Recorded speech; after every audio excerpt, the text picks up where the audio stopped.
kita mulai kuliah kita hari ini, melanjutkan topik terdahulu. Oke, baik, pada pertemuan ketiga ini kita akan membahas masih dalam aspek dasar penerapan mikroba dalam industri ya. Tentu saja dalam penerapannya ini melibatkan proses fermentasi ya. Oke, jadi nutrisi apa saja yang dibutuhkan mikroba bisa dikelompokkan menjadi unsur makronutrien dan mikronutrien ya.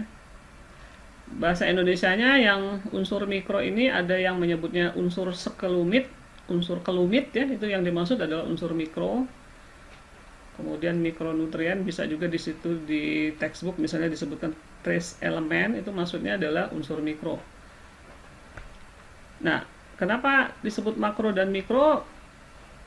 Kita tahu ya, makro artinya besar, mikro artinya kecil ya. Tapi di sini bukan soal besar kecilnya, tetapi banyak sedikitnya ya.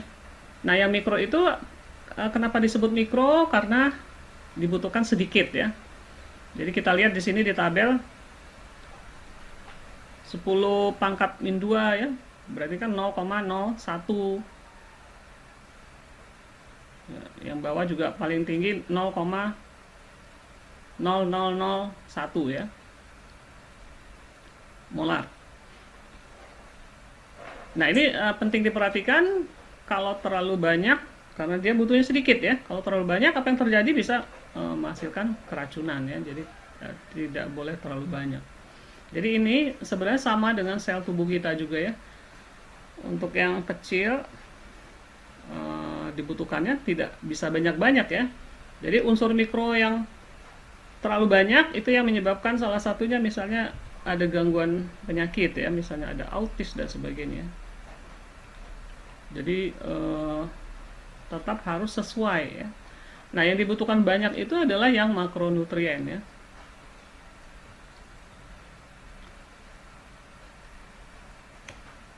Dibutuhkannya bisa lebih dari 10 pangkat min 4 ya.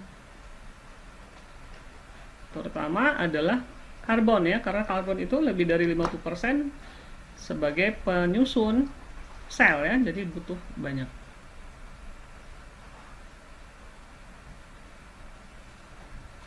Nah, di antara mikro tadi, walaupun butuh sedikit, ada yang bisa dikategorikan paling banyak diperlukan ya.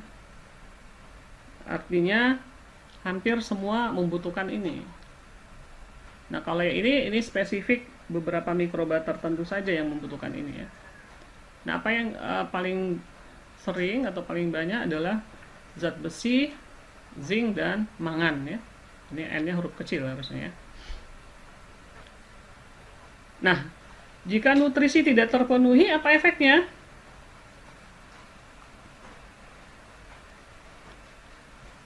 Apa efeknya? Halo, kalau ibu bertanya silakan dijawab ya. Jadi ibu tidak merasa ini ngomong sendiri kalau tidak ada yang menjawab. Apa efeknya? Medianya jadi gagal tumbuh. Mikrobanya. Kenapa? Mikrobanya jadi gagal tumbuh. Mikrobanya jadi tidak tumbuh. ya. Jadi sebelum bicara fase laknya dan sebagainya, otomatis sama ya, kalau misalnya kita menanam sesuatu nutrisinya tidak terpenuhi ya, dia jadi kurus, lama-lama jadi mati ya. Nah, ini berlaku umum untuk makhluk hidup sebenarnya. Kita juga sama ya, kalau nutrisinya tidak terpenuhi ya tentunya akan menjadi kurang gizi ya. Kurang gizi yang berlanjut menyebabkan penyakit dan seterusnya. Nah, ini juga sama ya. Nah, dari sisi parameter mikrobanya kan karena mereka ada fase-fase pertumbuhan ya, ada fase lak, eksponensial dan sebagainya. Maka bisa dikatakan kalau tidak terpenuhi sebelum menjadi mati misalnya ya. Jadi nutrisi tidak terpenuhi ini kan bisa dua ya. Kalau yang makro ya mungkin dia tidak tumbuh. Kalau yang mikro bisa saja dia tumbuh tetapi ada masalah ya. Misalnya fase laknya ini menjadi lebih panjang ya.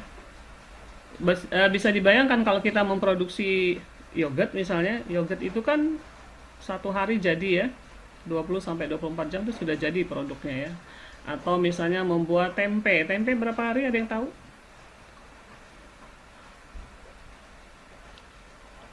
Halo? 2 hari, Bu.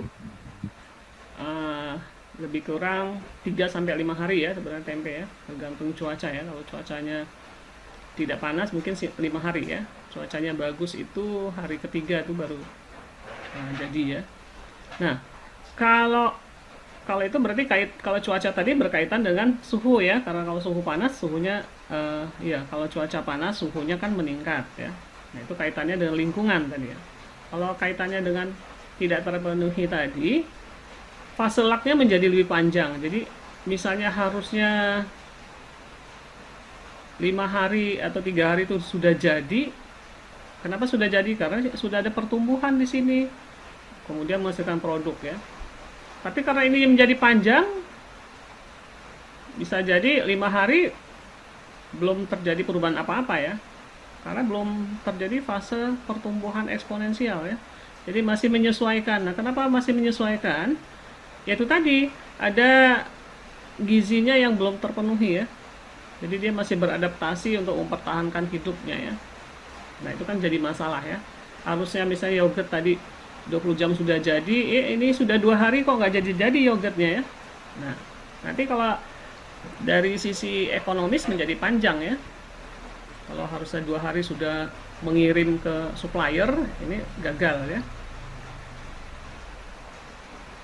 Nah, fase lak menjadi panjang, laju pertumbuhan juga jadi turun ya. Jadi harusnya lajunya kencang seperti ini, mungkin hanya naik sedikit sampai sini ya. Nah, akibatnya apa? Rendemen juga jadi turun ya, rendemen produk juga jadi turun ya. Misalnya tadi atau bahkan turun sama sekali ya. Tempenya misalnya tidak jadi tempe ya, masih kedelai terus, buyar. Maka tidak terdapat tempe sama sekali ya. Harusnya rendemennya 100% misalnya jadi produk, ini malah tidak ada sama sekali ya. Nah, atau misalnya produknya etanol ya. Etanolnya misalnya biasanya dihasilkan 50% misalnya, oh yang jadi hanya 10% misalnya. Jadi hanya sedikit yang bisa dipanen ya, seperti itu.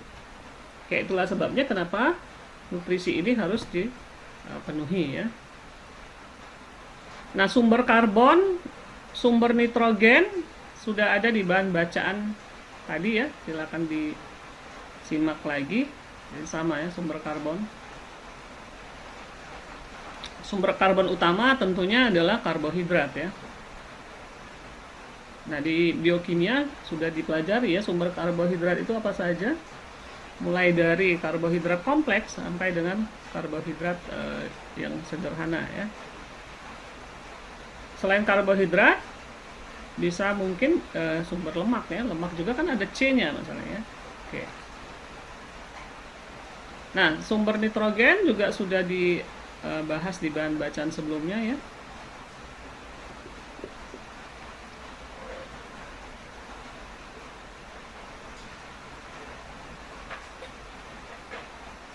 Jadi sumber N tadi ada yang anorganik, ada yang organik. Nah, yang organik ini yang berasal dari bahan hasil pertanian ya, yang alami ya. Macam-macam tadi ya. Tentunya yang menjadi anorganik adalah bahan hasil pertanian yang sumber protein. Apa saja bahan hasil pertanian sumber protein? Daging, Ya, telur, ya itu yang hewani ya, yang nabati juga banyak ya. Jadi kacang-kacangan itu sumber protein ya.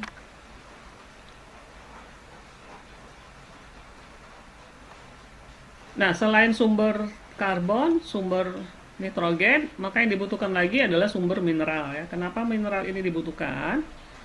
Karena dia menjadi kofaktor enzim ya. Di biokimia kan di pelajaran sesi protein sudah dijelaskan ya. Jadi enzimnya tidak berfungsi kalau tidak ada kofaktornya ya. Sehingga dibutuhkan ini. Nah, kita tahu proses pertumbuhan itu merupakan proses metabolisme, proses biokimia yang banyak berperan di situ adalah enzim ya. Jadi kalau enzimnya tidak berfungsi, otomatis menjadi mengganggu pertumbuhan ya. Oke, jadi mineral lebih banyak kaitannya dengan bagian dari enzim ya. Nah, selain itu tadi nanti beberapa produk tertentu membutuhkan bahan tambahan lain-lain ya. Ya tadi yang dibilang tadi disebutkan sebagai growth factor tadi ya. Karena mikroba tersebut misalnya tidak bisa memproduksi prekursor tertentu ya, maka dibutuhkan tambahan di dalam media ya. Nah ini tentu saja untuk fermentasi produk tertentu. Contohnya lagi misalnya pada produksi petsin ya, atau micin atau monosodium glutamat. Nah itu di dalam preparasi medianya perlu ditambahkan vitamin B yang disebut biotin ya. Demikian juga misalnya untuk produksi cuka itu membutuhkan kalsium pantotenat dan sebagainya. Nah ini tentu saja ini berlaku khusus ya. Nah induser juga sama, kalau mikrobanya sedikit memproduksi enzim alpha amilase sedangkan medianya itu adalah pati, maka perlu ditambahkan induser untuk cepat memproduksi enzim ya, supaya patinya bisa diurai menjadi glukosa ya. Kemudian glukosa bisa menjadi sumber energi melalui proses glikolisis dan seterusnya. Nah, bagaimana menyiapkan media? Untuk media sintetik komersial itu sangat mudah ya, karena biasanya di sini di petunjuknya ada, tinggal ditimbang berapa gram, kemudian dilarutkan dalam berapa liter aquades ya. Nah, ini yang harus menjadi perhatian adalah kalau misalnya di situ dikatakan 5% misalnya ya, atau 10% yang harus ditambahkan. Nah, harap diperhatikan kalau seperti itu pada waktu menyiapkan media, maka bukan ditambah misalnya 10% dari 1 liter ya. Jadi setelah ditimbang 10 gram misalnya ya, bukan 10 gram ditambah 1 liter air ya, tapi 10 gram sampai dengan 1 liter ya. Jadi karena volume totalnya yang 1 liter ya. Nah ini harus hati-hati kalau melakukan pembuatan di lab ya. Biasanya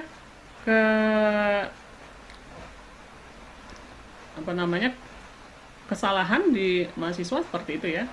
Jadi harus dibedakan kalau perintahnya itu dalam 1 liter ya, atau sampai dengan 1 liter ya. Itu dua hal yang berbeda ya. Nah, secara umum tadi sudah dikatakan bahwa media harus steril ya. Jadi tentunya penyiapannya ada tahapan sterilisasi ya. Nah, kalau di gambar ini medianya digunakan untuk suatu pengujian ya. Nah, untuk media pertumbuhan juga sama seperti ini. Nah, hanya saja di sini nanti ini kemudian didinginkan, baru kemudian dimasukkan starternya untuk pertumbuhan ya.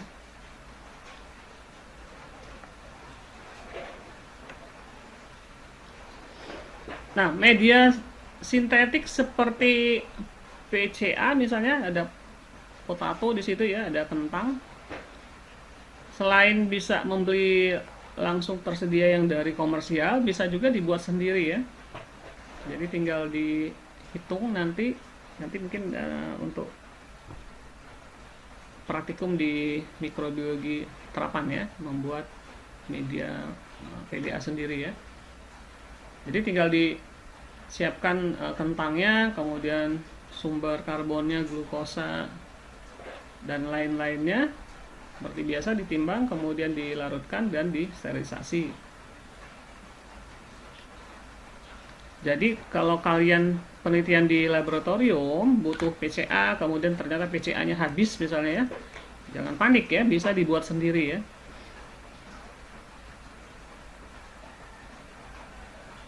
Nah, bagaimana dengan limbah hasil pertanian? Biasanya kalau dari limbah eh, seperti ini ya.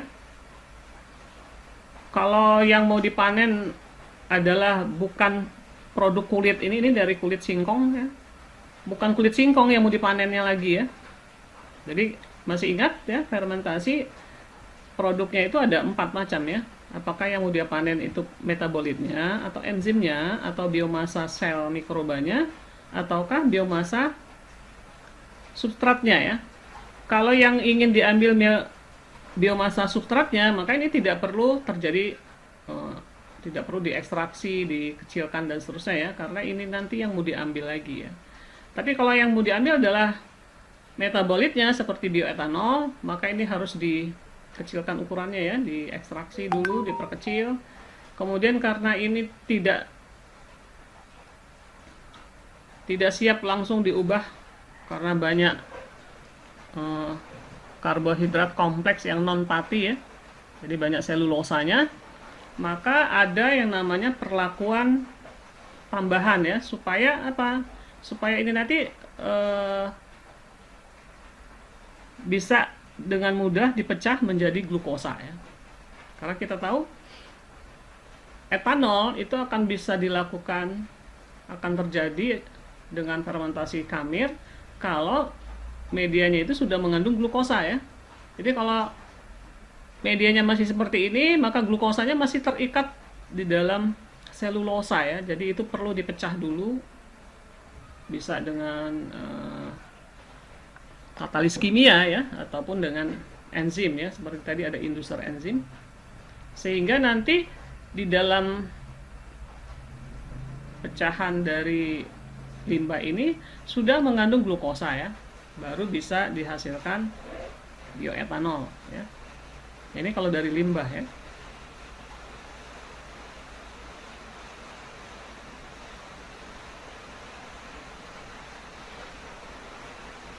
Nah, sudah dibahas pada bacaan tadi juga bahwa kalau untuk skala industri biasanya tidak menggunakan media sintetik ya. Lebih banyak menggunakan yang alami atau mentah tadi disebut di kalian terjemahkan tadi sebagai mentah ya. Nah, kenapa? Kalau sintetik harganya kan mahal ya. Kalau bicara skala industri kan butuh media yang banyak ya. Jadi kalau menggunakan sintetik tentunya mahal ya. Sehingga cenderung diganti medianya dengan harga yang murah ya, tapi mengandung nutrisi penting yang dapat menunjang pertumbuhan mikroba ya. Apa media alternatifnya? Banyak ya. Contoh tadi digambar adalah limbah kulit singkong ya. Jadi kita tahu bahan hasil pertanian itu mengandung apa saja. Ada yang tahu apa saja kalau hasil pertanian, bahan hasil pertanian itu apa sih komposisi biokimianya? Halo? Ada karbohidratnya, Bu. Ya? Ada karbohidrat. Karbohidrat, terus apa lagi? Kan tidak ada bahan hasil pertanian yang melulu karbohidrat isinya. Sudah belajar biokimia kan? Protein dan juga lemak. Apa lagi?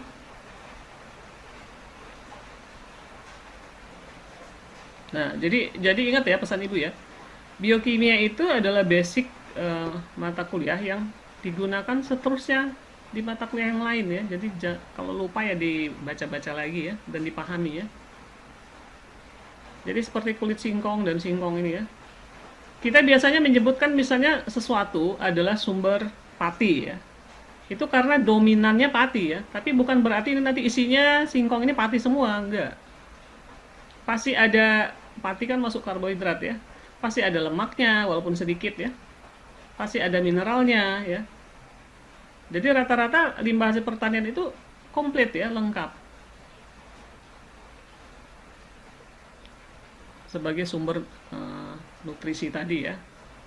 Nah, tentu saja nanti bergantung mikroba yang akan dimanfaatkan ya. Ada yang ingin sumber proteinnya yang tinggi, maka dicari bahan hasil pertanian yang proteinnya tinggi ya. Seperti itu. Nah, ini hanya contoh yang limbah kulit singkong. Bisa juga media penggantinya adalah limbah cair tahu atau yang kita sebut whey ya.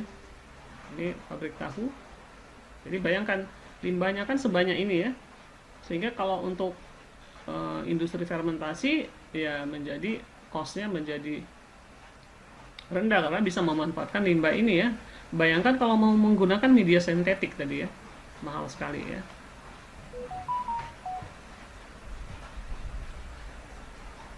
Nah, ini ada pemanfaatan limbah cair maupun limbah padat tahu ya sebagai media fermentasi ya.